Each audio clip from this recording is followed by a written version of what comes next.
안녕하세요. 마디사양병원 백석호 원장입니다. 오늘은 무지외반증 최소 침습 수술에 대해서 이야기해 보겠습니다.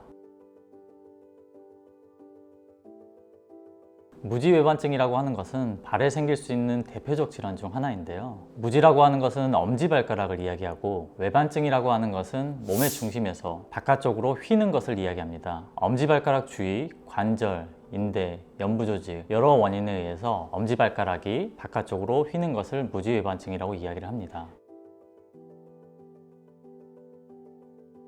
무지외반증이 생기는 원인은 선천적인 경우와 후천적인 경우로 나눠 생각할 수 있는데요. 선천적인 경우는 보통 엄마나 할머니가 무지외반증이 있는 경우 자녀에게서 무지외반증이 생길 수 있는 경향이 있습니다. 후천적인 경우는 신발과 밀접하게 관련이 있습니다. 특히 앞코가 좁거나 굽이 높은 힐과 같은 신발에서 무지외반증이 잘 발생할 수 있는데요. 따라서 여성에서 남성보다 훨씬 더 많이 나타나는 경향이 있습니다. 그 외에도 평발이나 류마티스 관절염 등과 연관이 있습니다.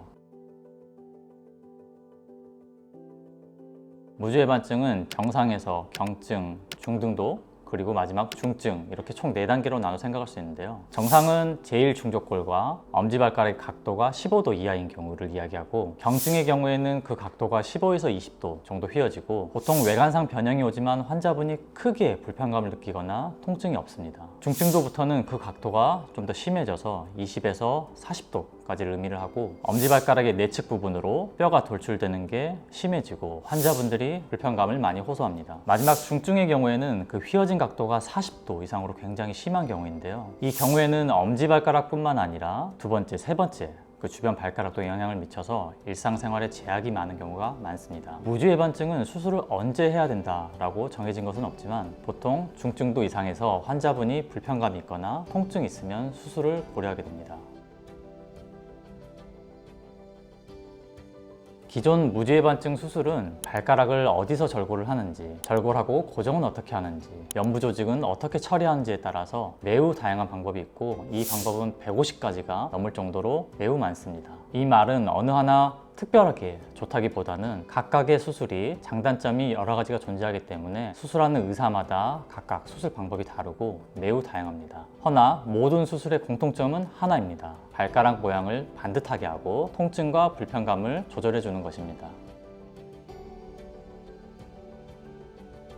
기존의 무지외반증 수술은 사진에서 보는 것과 같이 엄지발가락의 안쪽으로 매우 큰 절개를 한 다음에 절골을 위한 큰 톱을 사용해서 뼈를 자르고 고정을 해주고 연부조직을 건드는 수술을 했습니다. 최근에는 최소 침습 무지외반증 수술이라고 해서 미카 또는 미타라고 불리는 수술이 개발되었는데요. 이 수술은 사진에서 보는 것과 같이 크게 절개를 가하지 않고 최소 침습 전용 절삭기를 이용해서 1cm 미만의 절개를 이용해서 수술을 진행합니다. 절개가 작으니 수술이 훨씬 더 빠르게 진행이 가능합니다. 수술 시간은 한쪽 발당 최소 20에서 30분 정도 소요가 되고요. 기존의 절개가 큰 고식적인 수술보다 훨씬 더 회복이 빠르고 통증도 덜합니다. 수술 시에는 절골을 한 다음에 중족골에는 2개의 나사, 그리고 엄지발가락 쪽에는 1개의 나사를 이용해서 고정을 시행을 하고요. 수술 후 다음 날부터는 보조 신발을 이용해서 바로 보행이 가능합니다. 이 보조 신발의 경우에는 4주에서 6주간 착용을 하고, 금속 나사는 수술 후 3에서 4개월째 제거를 고려합니다.